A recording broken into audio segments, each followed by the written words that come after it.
Hello అండి, నేను మీ శైలజ చిట్టి. Welcome back to my channel. ఈరోజు వీడియోలో చెన్నై స్టైల్ అరటికాయ బజ్జీ క్రిస్పీగా కలర్ఫుల్గా ఎలా చేయాలో మీతో షేర్ చేయాలనుకుంటున్నాను. మరి లేట్ చేయకుండా ప్రాసెస్ చూసేద్దాం. ముందుగా అరటికాయలను బాగా కడిగి పైన చెక్కు తీసుకోండి. ఆ తర్వాత సాధ్యమైనంత పలుచగా కట్ చేసుకొని ఒక గిన్నెలో కొన్ని నీళ్లు పోసి అందులో ఒక స్పూన్ ఉప్పు వేసి కట్ చేసుకున్న అరటికాయలను అందులో వేసి ఒక 10 నిమిషాలు అలాగే వదిలేయండి. ఇలా చేయటం వల్ల బజ్జీ మంచి కలర్తో పాటు క్రిస్పీగా వస్తుంది. ఈలోపు ఒక గిన్నె తీసుకొని ఇందులో జల్లించిన 1 కప్పు శనగపిండి, పావు కప్పు బియ్యం పిండి, ఉప్పు, కారం, పసుపు, అలాగే జీలకర్ర లేదా వాము వేసుకొని మొత్తం ఒకసారి కలిసేలా కలుపుకోండి.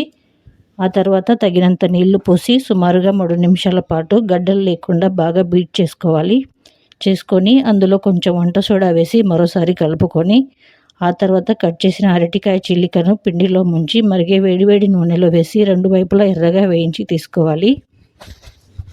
ఇలా చేసిన బజ్జీలు హాట్గా మీకు నచ్చిన చట్నీతో లేదా అలాగే తినండి, సూపర్గా ఉంటుంది.